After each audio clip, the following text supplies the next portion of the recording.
కాకతీయుల చరిత్ర ఉట్టిపడేలా Warangal railway station ని రూపుదిద్దారు. తెలంగాణ కళా సంస్కృతులు కనిపించేలా స్టేషన్ లో పెయింటింగ్స్ వేశారు.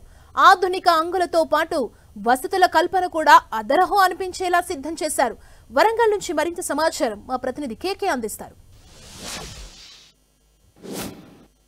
విమానాశ్రయాలకు దీటుగా రైల్వే స్టేషన్లను తీర్చిదిద్దాలనేటువంటి సంకల్పంతో కేంద్ర ప్రభుత్వం అమృత్ భారత్ కింద రైల్వే స్టేషన్ల ఆధునీకరణకు శ్రీకారం చుట్టింది. ఈ నేపథ్యం లోపల ఉత్తర దక్షిణ భారతదేశాలను కలిపేటువంటి వారధిగా ఉన్నటువంటి వరంగల్ రైల్వే స్టేషన్ చూడొచ్చు. రైల్వే స్టేషన్ అత్యాధునికమైనటువంటి హంగులు సమకూర్చుకొని ఆధునిక కళా వైభవం ఉట్టిపడే విధంగా ఉంది.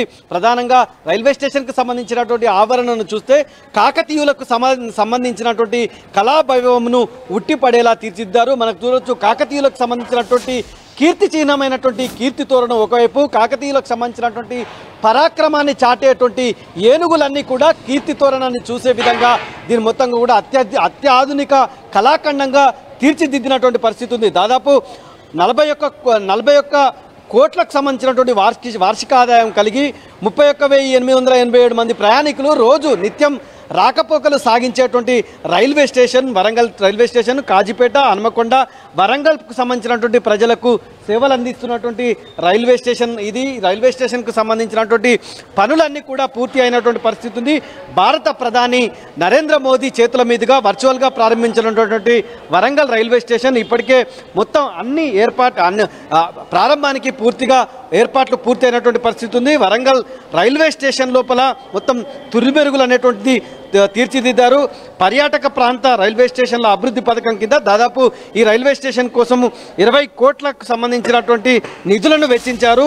ఒకసారి మనం లోపల చూసినట్టయితే పూర్తిగా కళాకారులకు సంబంధించి ఆధునిక కళాఖండం ఉట్టిపడే విధంగా నకాశీ కళ ఏదైతే ఉందో నకాశీ చిత్రాలను అన్నింటినీ కూడా రైల్వే స్టేషన్ మొత్తం చుట్టూ ప్రెమిసెస్లో ఉండే విధంగా తీర్చిదిద్ది రంగురంగులతోటి ఆకట్టుకునే విధంగా ఉన్నటువంటి పరిస్థితి.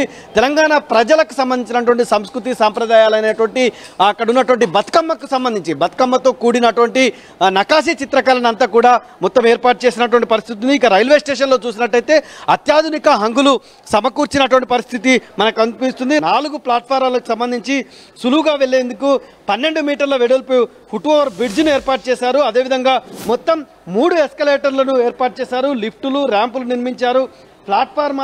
ప్లాట్ఫామ్కి సంబంధించినటువంటి గోడలు ఏవైతే ఉన్నాయో ఆ గోడలకు సంబంధించినటువంటి అత్యాధునికమైనటువంటి కళా చిత్రాలు ఏర్పాటు చేసినటువంటి పరిస్థితి. ప్రస్తుతం మనం ఎస్కలేటర్ అంటే ఒకప్పుడు వరంగల్కి సంబంధించినటువంటి రైల్వే స్టేషన్కి వచ్చిన వాళ్ళు ఏ రకమైనటువంటి వసతులు అనుభవించారు, ఇప్పుడు ఏ రకమైనటువంటి వసతులు అనుభవించారు అనేటువంటి విషయాలు ఇక్కడ కొంతమంది ప్రయాణికులు వాళ్ళతో తెలుసుకునే. సార్ చెప్పండి, అంటే వరంగల్ రైల్వే స్టేషన్ చూస్తే మీకు ఏమనిపిస్తుంది? ఈరోజు వరంగల్ రైల్వే స్టేషన్ చూస్తే ఒక ఎయిర్పోర్ట్లో ఎలాంటి ఫెసిలిటీస్ ఉంటాయి, ఎక్స్కలేటర్స్ కానీ, లిఫ్ట్స్ కానీ, ప్లాట్ఫామ్స్ కానీ, వెయిటింగ్ హాల్స్ కానీ అవన్నీ కూడా మనకు ఎయిర్పోర్ట్లో ఉన్న విధంగా ఈరోజు వరంగల్ రైల్వే స్టేషన్ ఉంది.